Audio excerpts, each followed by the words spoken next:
ডিসেম্বরের মধ্যেই জাতীয় নির্বাচন এবং সে অনুযায়ী প্রস্তুতি নিচ্ছে সরকার, এমন আশ্বাস মিলেছে ইতোমধ্যে। তবে রাজনীতির মাঠ এখন সরগরম আগে জাতীয় নির্বাচন নাকি স্থানীয় নির্বাচন এই আলাপে। এ নিয়ে প্রতিদিনই যুক্তি ও পাল্টা যুক্তি দিচ্ছে দলগুলো। আমাদের কি উপরে তারা কিন্তু আধিপত্য বিস্তার। চলমান ইস্যু নিয়ে শনিবার সকালে রাজধানীর আগারগাঁওয়ে রোড টু ইলেকশন শীর্ষক গোলটেবিল আলোচনায় বিএনপির সিনিয়র যুগ্ম মহাসচিব রুহুল কবির রিজভী বলেন, সংসদ নির্বাচনের মতো মূল কাজ বাদ দিয়ে সরকার যদি অন্য কাজে গুরুত্ব দেয় তাহলে তা গ্রহণযোগ্য হবে না।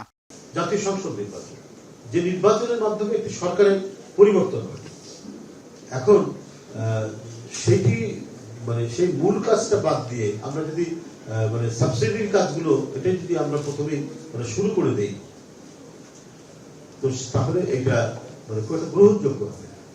পূর্বের অনেকে উদাহরণ দেয়, পূর্বের উদাহরণ আর ডক্টর ইউনূস সাহেবের এই সরকারের উদাহরণ তো এক হওয়ার কথা না, সেটা এক হবে কেন? নির্বাচন নিয়ে রিজভির সাথে সুর মেলালেন বিএনপি চেয়ারপারসনের উপদেষ্টা সৈয়দ মোয়াজ্জেম হোসেন আলাল। প্রেসক্লাবে অন্য এক আলোচনায় বলেন, জাতীয় নির্বাচনের আগে স্থানীয় নির্বাচনের যৌক্তিকতা নেই।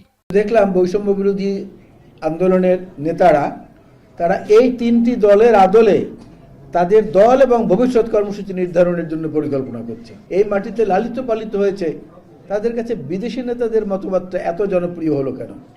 আর বিএনপির ভাইস চেয়ারম্যান শামসুজ্জামান দুদু বলেন, যারা জাতীয় নির্বাচনের আগে স্থানীয় নির্বাচন চায় তারাই মুক্তিযুদ্ধের বিরোধিতা করেছে। জাতীয় ইলেকশনের আগে স্থানীয় ইলেকশন করতে হবে। খুঁজে খুঁজে দেখবেন এই কথাগুলো যেখান থেকে বেরিয়ে আসছে, তার ৭১ সালে মুক্তিযুদ্ধের সময় পাকিস্তান টিকিয়ে রাখতে চেয়েছে। জনগণকে সংগঠিত করতে হলে আমাদেরকে ঐক্যবদ্ধ হতে হবে এবং সতর্ক হতে হবে, চারিধারে ষড়যন্ত্র। এ সময় বক্তারা গণতন্ত্রের পক্ষের শক্তিকে আরো ঐক্যবদ্ধ থাকার আহ্বান জানান।